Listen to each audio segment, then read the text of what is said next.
Thanks. It's my pleasure to tell you this morning about our invention. It's a new kind of microfluidic cell sorter, and it's made possible really by a new kind of thinking in microfluidics. Well, you just heard from the father of the field, that is inertial microfluidics. We call our invention the inertial vortex sorter, for reasons that will soon become clear. I just realised there's a big clash of nomenclature going on, and so I just want to make sure, clarify, it's different from the inventions that you just saw. We are from the technology partnership, TTP, based in Cambridge, UK. I also want to thank our collaborators, the GSK Clinical Unit Cambridge, who are testing our sorter with human PBMCs, evaluating it with standard cytometry. We are commercializing this. You can see our website at cellularhighways.com. Now, the problem is, how do you sort large batches of cells? So, for example, in autologous T-cell therapies, batches that are relevant are, say, 500 million to 1 billion to process. In a reasonable amount of time, an hour, say. So how can you do that? Well, say you start with a high-end sorter and put it in a hood so that it's sterile. Now, that's not going to give you anywhere near the speed. And the reason why that is any single stream sorter hits a speed limit, which is due to the shear or stress on a cell. You can't get more than 10 or 20,000 per second going through without damaging the cells, depending on cell type. So you need to take that, it's not small of course, and have 16 of them to get to that rate. Now, that's not a solution that's going to work for many people. Obviously too expensive, too big, difficult to manage, probably not GMP, so not suitable for cell therapy. So we wanted to invent something like VACS, but faster, and very importantly, faster means it has to be multiplexable due to this rate limit per single stream sorter. Sorry, that's not multiplexing in the sense of detection channels, that's multiplexing in the sense of more sorters. So multiplexable, also other product advantages. It needs to be suitable for cell therapy and sterile cell sorting, so disposable, no contamination, cross-contamination, safe, enclosed, no aerosols, practical, a physical technology, easy to automate, lends itself to a low-cost consumable. Not only cell therapy, there are other clinical applications, single-cell diagnostics, high throughput screening is a research application, so there's been a lot of CRISPR-Cas genome-wide knockout studies recently, in which people are having to process enormous numbers of cells. There's no way of screening them at the moment with a cell sorter. Also, general lab use. I mean, why shouldn't there be a common sterile cell sorter by now? So, question is, how would you build a faster multiplexed cell sorter? Now, this is not James Bond. This is the view. This is a microscope objective lens, field of view. Now, what's important is to be able to fit all the high-speed cell sorters that you need in that field of view. Let's keep them simple. They have an inlet, a source, and a waste output. Now, if you can do that, then the optics suddenly becomes practical. You can take a laser, divide it, focus it onto your chip, align it with your array of sorters, and image that onto a set of array detectors, array PMTs, array photodiodes for fluorescence channels and scattering channels, and also a camera so you can align the two together, the chip to the optics. Now, we think this is not only the best way of making a multiplex cell sorter, we think it's the only way. We think it's the only way to make a practical multiplex sorter that doesn't cost the earth. Put some numbers on it. So we're talking about 500 million batches of 500 million PBMCs. We need 16 sorters, each running high speed, so high viability, high throughput, high purity, high yield, so at in excess of 10,000 per second. Of course, we want decent sensitivity, fluorescence sensitivity, reasonable number of fluorescence channels. And to cut a long story short, considering availability of lenses and optics and the size and numerical aperture, these the spacing of these sorters have to be less than about 1 millimeter. Very importantly, including all the actuators, the plumbing, anything you need on the chip to make the sorters work has to fit within that space, less than about 1 millimeter. So that we think is the biggest challenge in making a practical multiplex sorter. It's the size of the microfluidic sorter itself, and the speed, but mainly the size. So this is our invention. We call it the inertial vortex sorter. We believe it's the smallest high-speed sorter in the world. It's a remarkably simple geometry. It's got an input and 2 outputs. We're using an inertial focuser. It could also work with a sheet flow focuser, so we tried that as well. The sorter itself is 1 millimeter long and 1/4 millimeter wide, including the actuator. We're using a micro-resistor thermal bubble actuator, like bubble jet printing. That's not the new bit, though. The new bit is the geometry of this, that actuator does not push the cells directly. It's too small, too diffuse, and too fast.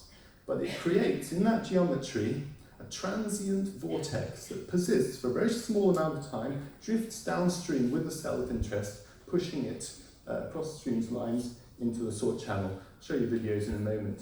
This is what the prototype chip looks like. The device itself is in this corner. Most of the chip is connections, fluidic and electrical.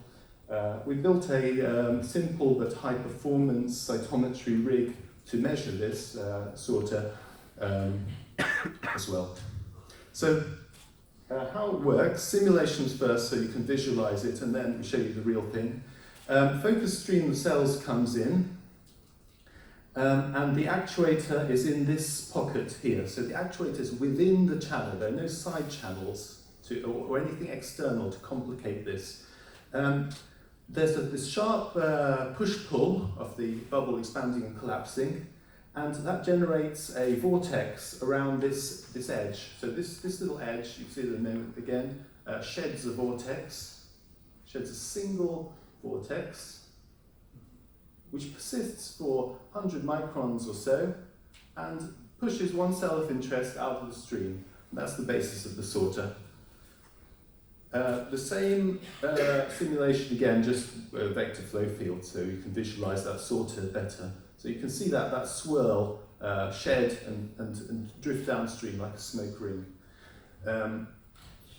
Based on the simulation, we predict a sort window of 8 microseconds, so 8 microsecond picker out of the stream. So this is potentially a very, very high throughput, very simple device.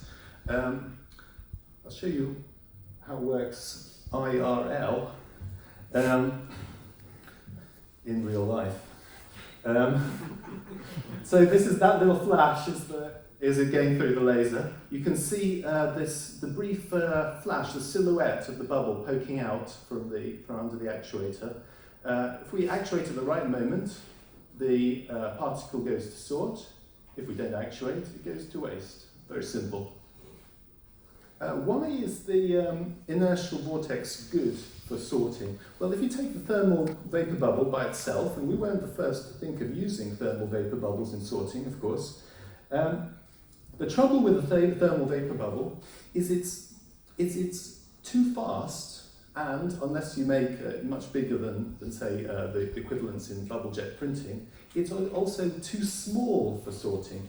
So for example, our thermal vapor bubble is gone within 10 microseconds, and unless you focus that flow somehow, the displacement on a cell 100 microns away is very small, 3 microns, and it's transient, it's too fast. So you can't sort with that. But the inertial vortex, using that to create this inertial vortex, we've got this thing that persists for, well, in real life about 200 microns, so for various reasons it's a bit broadened over the simulation, the prediction from simulation, and it causes this permanent deflection of a particle, which is enough for sorting. Also, very importantly, it allows the microresistor to be very close and within the channel. We can use strobe microscopy to investigate the core device. So this is double strobe imaging. It's focused stream of particles in. And you're seeing two moments in each frame. That's a flash at the height of the bubble, where the cell is just entering that sort window, and 500 microseconds later in the same frame to tell, so you can tell which way it went. Sometimes you can see the previously sorted particle downstream in the sort channel. Everything else goes down the waste. Now, there's a key measure of performance for any cell sorter. The sort window or sort mask, or the switching speed. This is the time it takes, or distance along the stream, to get from 0% probability of sorting to 100% back down to 0%. Now, we achieve that in real life, a bit more than 8 microseconds, 23 microseconds. Now, consider this is not a single measurement of single event. This is statistics of thousands of events, so about 2,000 events. So this is broadened by a few effects, but still very fast. 23 microseconds is equivalent to a droplet rate of 43 kilohertz. So it really is a high throughput, a fast microfluidic cell sorter. With that, we think we're equipped to build a practical multiplex cell sorter. This is now designed for 16 sorters on a grid, so that we can get to 500 million per hour. This is the 4x4 array of these sorters, 1 millimeter pitch, fed by a manifold split into with an inertial focuser for each input. We built most of the individual bits of it, and we haven't put it all together yet. So, for example, you can see the first draft of the optics, which works, accurate array of laser spots, image onto array detectors. We've measured a lot about that, and the de-risking, for example, the crosstalk between channels and so on. So, we think this is going to work, hopefully within a few months. I mean, I should also say this project's not very old. Most of this work's done in the past year. Now, how do we compare with the competition? Now, this is your conventional jet-in-air sorter at a typical rate. This is droplet rate equivalent, so speed against size being the key thing for multiplexing. These are all the microfluidic sorters that we know about, as far as we know. They emerged in the last decade. Some of them approaching that speed, but well, not that small. We believe we are the smallest by a long way.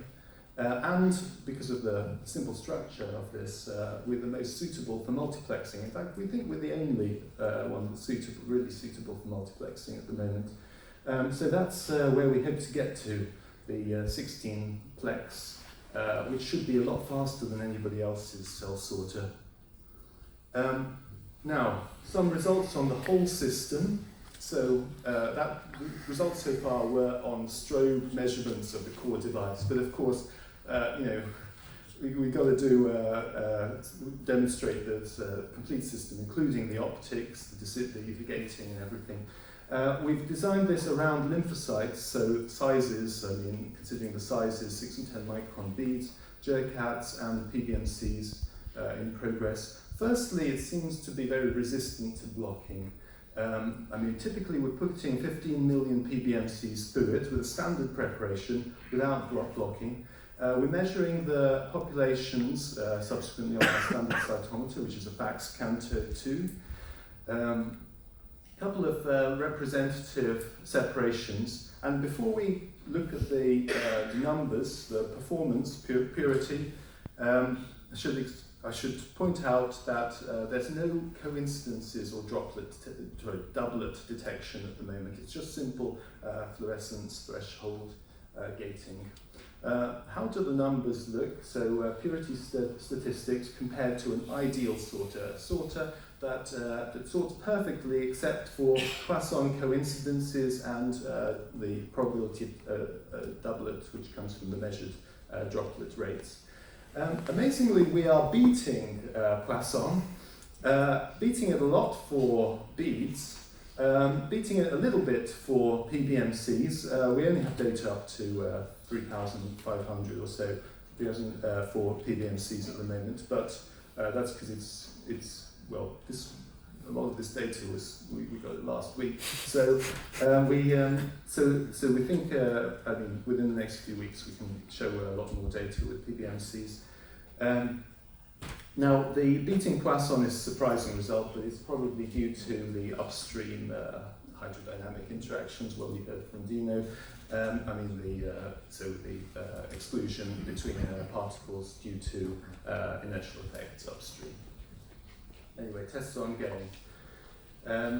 Now, do the cells survive? Because that bubble is a hot, violent event. Well, yes, they do. I mean, we measure viability immediately after sort, and then proliferation in culture, T-cell stimulation of PBMCs, and they are, at least the first test so far, the pre-sort and sort positive are indistinguishable. Since we're physicists, experiment is never enough. We need to have some theory, so we simulated it as well. The cells apparently see less than a 0.1 degree temperature rise, although they are only 100 microns from the bubble. The amount of heat is so tiny and localized that the cells are practically unaffected. So what are we doing with it? Well, I mentioned the collaboration. We're publishing a paper hopefully soon with GSK. We're developing this multiplex demonstration system. So this is all internally funded so far. Hope to show something working within a few months. Fingers crossed. We have a collaboration partner in cell therapy, which is one of the leading cell therapy companies. We're very excited about that because they want to evaluate our technology in comparison with the current products. Obviously, that's a high bar, but very exciting for us. There are potential partners in other fields, but we don't have the resources to look at them at the moment. And commercial routes, it's either going to be a spin out or a corporate partnership, but we do want to get this to market. Our vision is instruments and consumables for research and clinic. So instrument consumable that includes the microfluidic chip for sterile sorting, a product for the lab user for research, single stream sorter called Highway 1, and a pipeline of specialist instruments for GMP cell therapy and other high throughput sorting applications. I want to thank the team. So we're three physicists. So the core team is sitting at the front here. Come and talk to us if you like. We come from Technology Partnership, but there's a lot more resources from the company that's gone into it. So colleagues in mechanical engineering, electrical, optics, software, microfabrication. So obviously there's a lot of skills required to build this sort of thing. And very importantly, our collaborators at GSK Clinical Unit Cambridge. Without them, we wouldn't be able to test it on PBMCs, and our cytometry would be dodgy. Now, a little bit about TTP. We're based in Cambridge, UK. A company consisting of about 400 engineers and scientists, doing a lot of product and technology development for, amongst others, the large life science equipment companies. Also does some instrumentation, so for example the TTP LabTech plate scanning cytometers, and occasionally spin out initiatives or new initiatives in technology such as this one. So thanks very much for your attention. Get in touch if you're interested. Visit our website. We have a few chips here if you want to see it after the talk. And I'll have to take questions. Thank you. Thank you.